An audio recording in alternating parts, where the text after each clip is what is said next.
Hello, space friends. Captain Snuggles here, finally bringing you my next playthrough of Space Haven. That's right, I am breaking my X4 streak. But Captain Snuggles, 98% of your subscribers are here for X4. Why do anything different? Well, because about 6 months ago, I told someone in my comments section that I would play through Space Haven Alpha 19, and my mama didn't raise no liar. And besides, this is a pretty good game.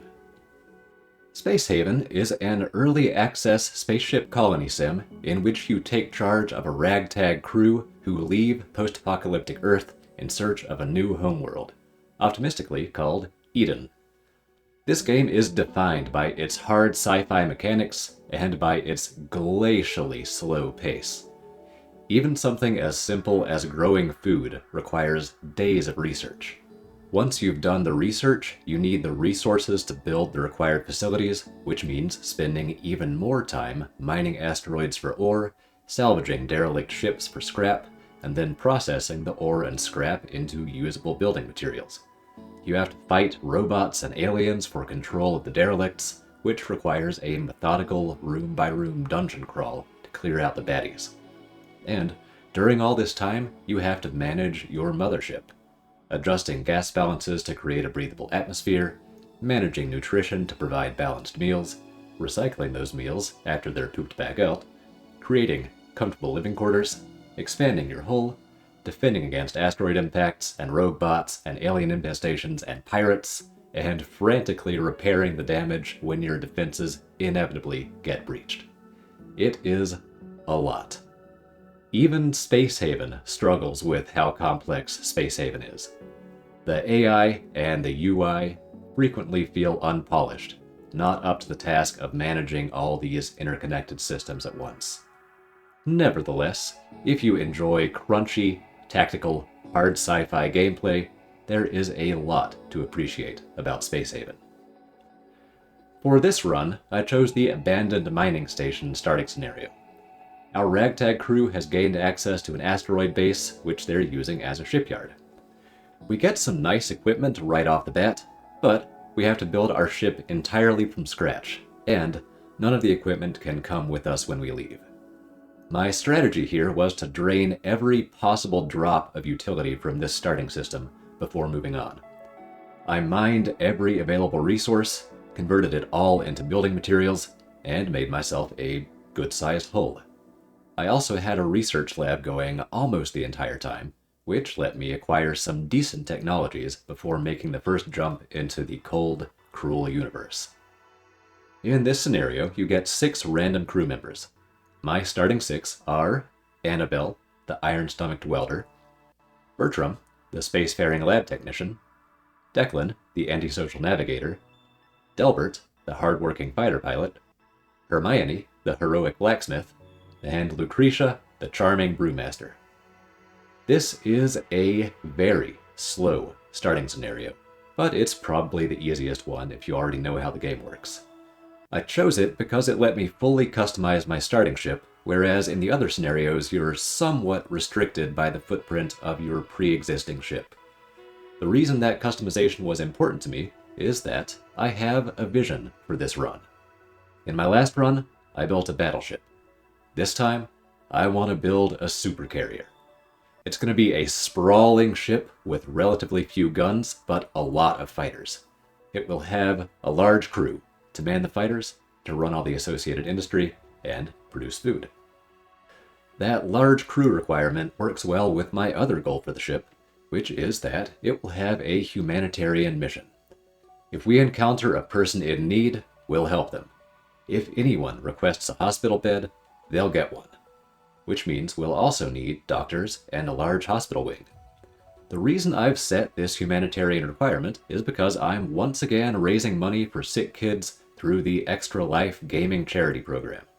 Check the video description for more details and a donation link. All donations go straight to my local children's hospital, which means they're guaranteed to make a real difference for kids in need. Now, you might think that I would name my ship something nice because of that humanitarian mission, or that I might at least borrow the name of some famous supercarrier. But nah, it's going to be a big ship, I'm Snuggles, and I like wordplay, so I'm calling it the Snuggernaut. Now, let's observe the humble origins of our great vessel. So the first thing I'm doing is putting down just a very basic little starting platform so that I can put an airlock down and start moving over supplies. Gotten that done. Now I'm expanding out a little bit towards the stern. That'll eventually be my industry and engine room. I'm going to start working on the very basic infrastructure. A couple of cargo storage areas, a computer core, and a power generator. And that will let me start putting in some life support to get this little platform out of deep freeze. There come the heaters now. Of course, it'll be a minute before everything gets built.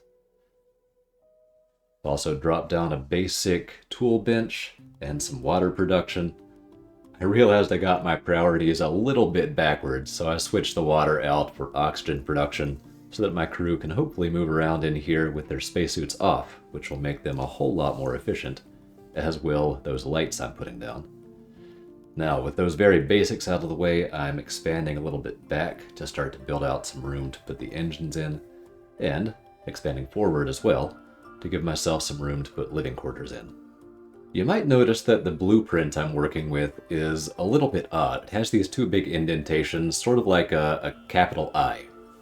The reason for that is I'm trying to have my airlock boarding points completely enclosed in ship. So there will be hull on all sides with just gaps carved out of it where shuttles can dock and drop off people or equipment at the airlocks. Is that a good design? Probably not. Will it look cool? I think so. So, that's the goal. But I am trying to do some functional things as well. So one thing that my last ship, the battleship, really suffered from was a lack of proper compartmentalization. It had a lot of big, sprawling rooms, which made it really vulnerable to things like fires and hull breaches. I had some very close calls with those sorts of things. And so, this time I'm trying to get a proper layout with proper bulkheads and nice enclosed specialized rooms so that in the event of emergencies, I can seal off the affected areas. You can see me doing that now. I've put in one big bulkhead already to separate my more crew-focused area from my cargo and industry-focused area. I'm also putting in a couple of toilets because astronaut poop is a big part of this game. It's, tell you what, it hits you right front and center when you start your first playthrough. One of the first things you need to do is make a toilet and start recycling poop. So, talk about hard sci-fi. That's about as hard sci-fi as it comes. Now, eventually this ship will have a proper bridge, but for right now I don't need that many bridge consoles, so I'm just putting them down in the cargo area to save space. I do have limited resources, I can only build a limited amount of hull, so I need to economize a little bit. Now, one way to get more resources is by exploring derelicts. You can see me doing that here. It's basically a dungeon crawl. This is the less fortunate half of our asteroid base here. Got overrun by rogue bots when it was abandoned, but it is just the starter dungeon, so to speak. Not a whole lot going on, just a couple of enemies. So we cleared it out, found all the loot, and now we're going to work on salvaging it at the same time as we work on some research. Got a research lab set up on the ship, so we can get that ticking away as we finish up our work in this starting system. At this point, most of the hull has been laid down, just making some tweaks, trying to get out just a little bit more space with the small amount of remaining resources I have. I still have not added any crew quarters yet, but while I have some salvage coming in from the derelict that we're salvaging, so I'm going to need to set up a recycler back there in the engineering section, and we will of course need a hyperdrive in order to jump into hyperspace and leave this system, so I need to prioritize that as well. You can see those last few hull blocks being used up here. I very much doubt I'll squeeze much more hull out of this starting system. So now it's all about playing Tetris with the space that I've managed to get myself. So you can see me really fiddling with each new piece of equipment I put down. Just trying to economize the space as best I possibly can. Now, one thing I learned in the last run was how to make these sort of narrow strip bedrooms, which count as proper bedrooms somehow, if you have a door on them. Now, apparently I didn't learn that lesson very well because I did not make them big enough to put doors on. So my crew is just going to be sleeping in little semi-public cubby holes for right now. But, well, it's something. They will have beds at least. Now, as I panned over, you might have seen that the derelict looked very different than it did, and that's because it is totally stripped down. Every bit of hull has been stripped off of that and added onto the Snuggernaut here. After, of course, having been processed from scrap into hull blocks. Now, the next really big project I'm working on is food production. You can see I'm looking over at my pre-existing greenhouse as a template because I can't bring that with me, but I can copy it. Just looking to see how much space I really need for each of these grow beds and putting them down. Now you need a big greenhouse to feed even just 6 crew. So this is not going to be nearly enough, but having at least a little bit of food production on this ship will go a long way towards stretching out the lifetime of our food stockpile and letting us sort of persevere, limp along until we've gotten enough resources and enough hull space to build a proper greenhouse on here. I've also dropped down a kitchen, which unsurprisingly converts raw food to cooked food, as well as just a basic table and chairs, because, well, just like certain other famous colony sims, the crew will get really mad if they do not have a table to eat on. Now, a merchant vessel has jumped into the system, so I'm just looking through to see if I can possibly trade for anything useful. You can see in my stockpile in the top left, my supply of building blocks, all the block-shaped things, is getting very low. So I was just trying to squeeze some of those and possibly a few other useful items out of the very small amount of money I've been able to gather so far. And with that done, we're reaching the very, very tail end of what we can accomplish in this starting system. So I'm putting down the last couple of things I need to enter hyperspace, that being the hull stabilizer and the hyperdrive itself. And now I'm just adding in bays for my external craft, starting with the shuttle bay, and eventually a mining pod and or construction pod. Just got that shuttle bay in place, and I'm now going to be transferring ownership of the shuttle from the station to the ship, one of the few things I can actually bring with me, and now I'll be doing the same thing with the little pods. Now, one issue I've encountered is that, well, each hyperdrive can only transport so much mass, and well, I made myself a decent-sized little ship here, all things considered, and I've exceeded the mass for one hyperdrive. Thankfully, I just barely had enough resources to get a second hyperdrive in place.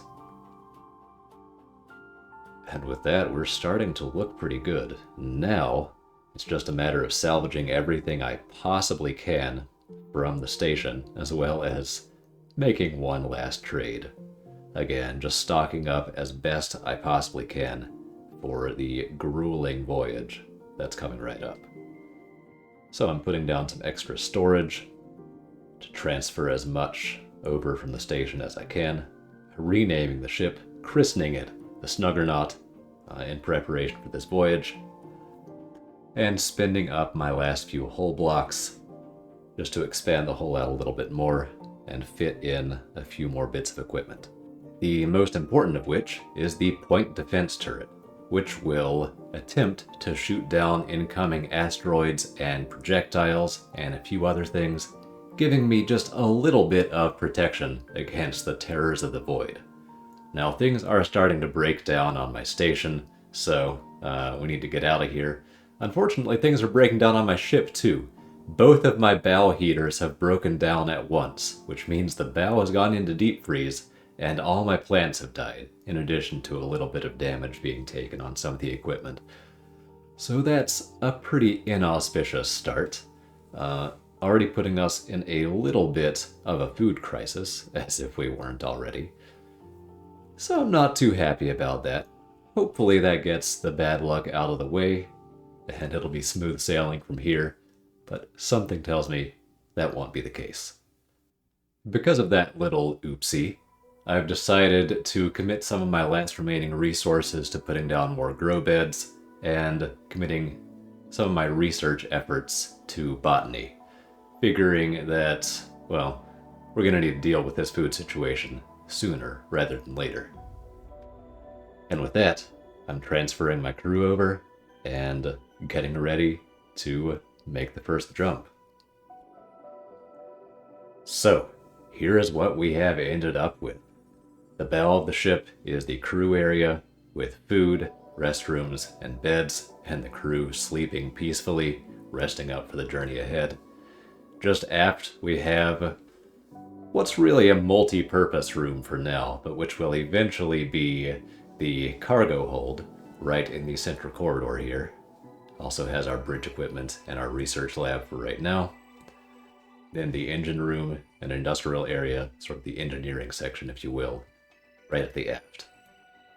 So it's not much, but it's a good start. Now here's the view from the outside. This will be a supercarrier, I promise you that.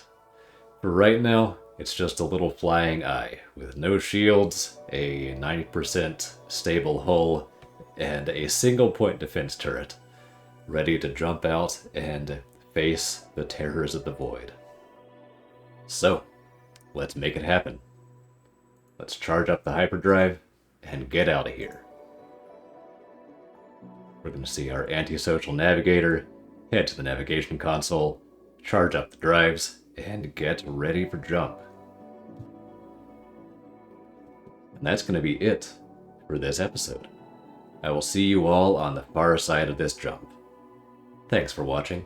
I hope you enjoyed, and I hope you'll consider making a donation to Extra Life. A lot of sick kids would really appreciate it, and so would I. Until next time, this is Captain Snuggles, signing off.